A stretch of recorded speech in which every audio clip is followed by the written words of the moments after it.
Assalamualaikum teman-teman. Nah, ketemu lagi di podcast kali ini. Sebelumnya kenalin, aku Salma Almasya yang bakal temenin teman-teman sekarang.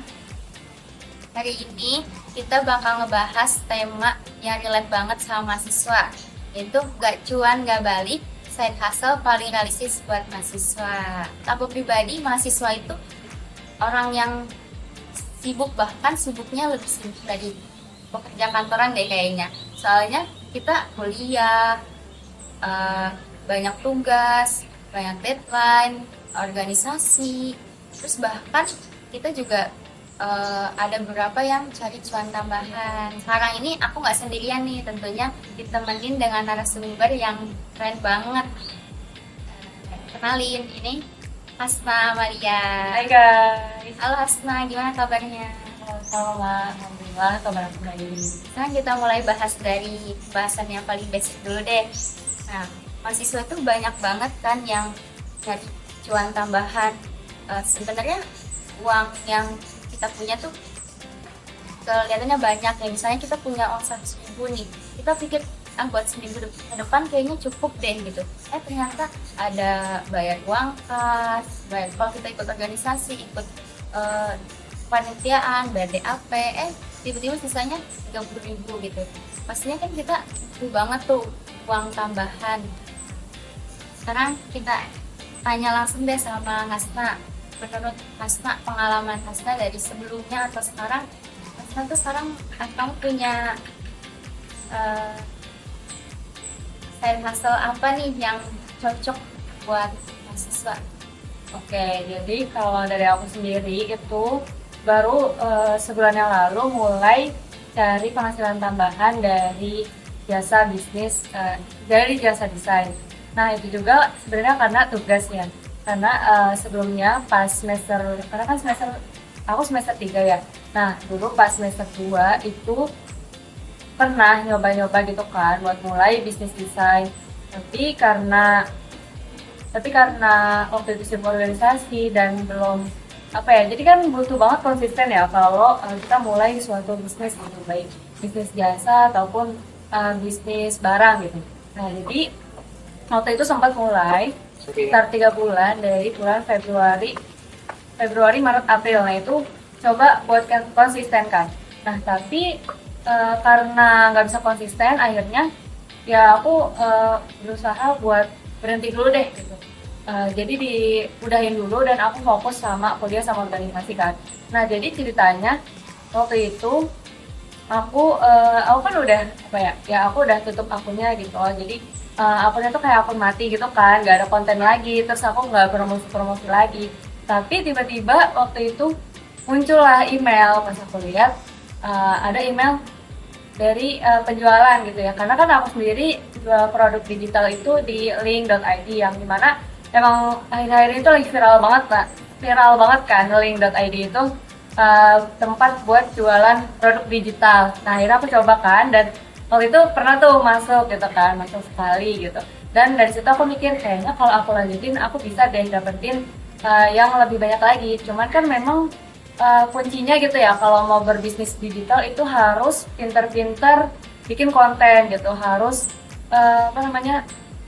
bisa menyesuaikan algoritma juga. Apalagi kalau aku sendiri itu kan lebih cenderung ke TikTok dibandingkan dengan Reels ataupun Short di YouTube, karena memang algoritmanya TikTok sendiri itu dia bagus banget gitu kan, dibandingkan dengan Reels yang sama Short. Reels di Instagram sama Short itu dia cenderung susah gitu lah, susah buat tembus algoritmanya. Makanya waktu itu aku coba di TikTok kan. Selain itu, kalau dari jasa desain itu cocok banget buat modal minim gitu ya.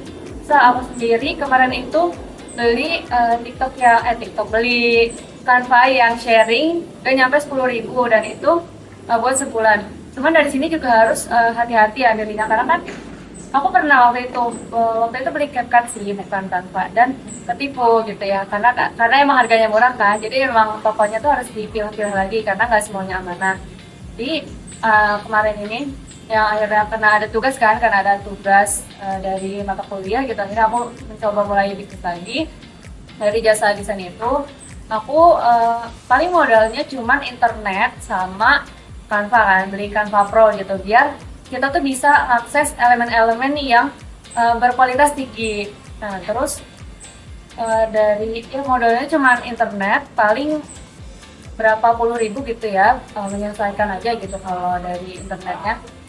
Terus untuk Canva-nya sendiri itu nggak nyampe 10.000, itu kan menurut aku udah minim banget dan minim juga resikonya gitu. Jadi ketika kita bikin produk terus gak ada yang beli, ya udah setidaknya itu menjadi portofolio alias orang tuh bisa menilai loh, orang bisa menilai kualitas desain yang kita bikin tuh seperti apa, bisa sebagus apa gitu.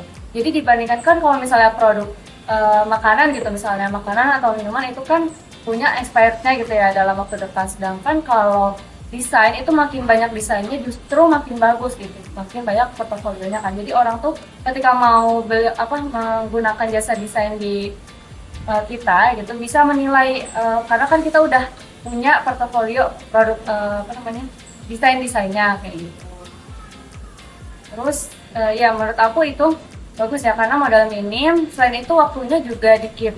Biasanya aku tuh kalau ngedesain minimal banget kayaknya 3 jam deh, itu tanpa terdistrak apa-apa ya. Minimal 3 jam atau pokoknya sejauh ini belum pernah sih ya nyampe seharian full gitu. Karena kan aku sendiri bergerak di bidang desain infografis ya. Sejauh ini tuh infografis sama poster aja, belum pernah yang kayak desain produk itu belum pernah. Nah terus juga mungkin aku tambahin ya alasan kenapa aku ambil pada akhirnya memutuskan gitu untuk membuka jasa desain. Karena waktu itu aku pernah lihat di TikTok ya, ada juga sama-sama mahasiswa gitu.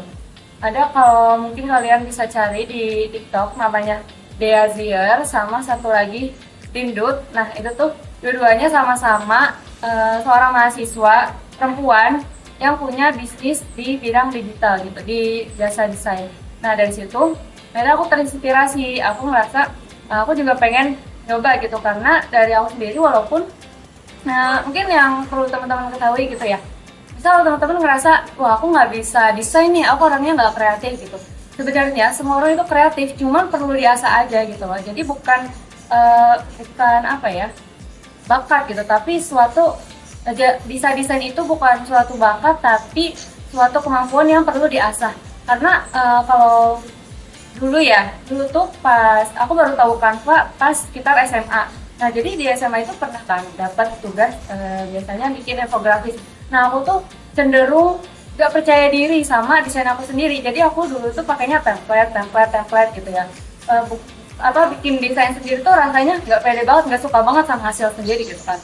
Tapi waktu itu pas di kelas 12 akhir, terus juga pas di awal semester 1 itu aku lagi rajin-rajinnya banget buat tingkatin skill aku di desain ini. Apalagi di situ kan setelah aku lihat yang TikTok itu aku jadi muncullah rasa ingin berbisnis di bidang desain itu.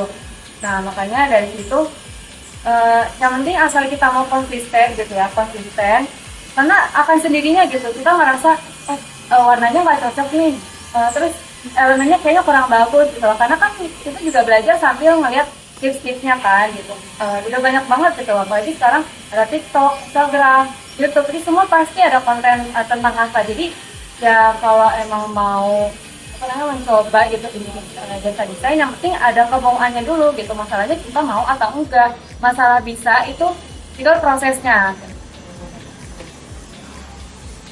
Benar banget ya, buat kita sebenarnya pengen nih coba bisnis tapi minim modal. Nah, dengan pengalamannya Hasna ini dengan desain ya, bisnis desain ini bisa banget buat teman-teman yang pengen bisnis tapi minim modal. Nah, cuma mungkin beberapa kendalanya itu tadi itu aku nggak bisa desain. Betul banget. Bisa desain itu bisa semua orang bisa ternyata ya. Ya. Cuma kitanya mau belajar atau enggak. Terakhir nih Kak, motivasi yang pendek aja deh, nggak apa. Oke, motivasinya ya mungkin gini aja, sebagai mahasiswa gitu ya, kita kan udah dewasa gitu.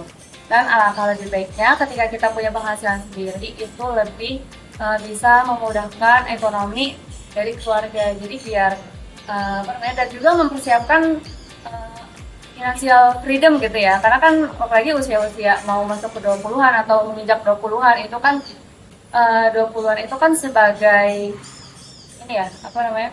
Kalau orang itu pokoknya masa-masa krusial gitu lah ya. Jadi sebenarnya bisa banget dimulai dari sekarang gitu selama menjadi mahasiswa. Ya barangkali itu bisa menjadi jalan rezeki kita kan. Jadi ya dimulai aja dulu. Keren banget ya, dari apa insight dari dari Hasna ini gitu. Nah, gimana nih menurut teman-teman bisa ngebantu teman-teman yang sekarang lagi kebingungan ya sih mau cari cuan tapi bingung kapan mulainya, terus mau mulai dari mana? Dari pengalaman Hasna ini pasti bisa, semoga bisa bantu teman-teman semua ya. Terima kasih juga buat teman-teman yang udah dengerin di podcast hari ini, semoga bisa bermanfaat. Dan jangan lupa nanti tonton terus podcast-podcast selanjutnya. Terima kasih, assalamualaikum. Terima kasih Asma. Iya, sama-sama.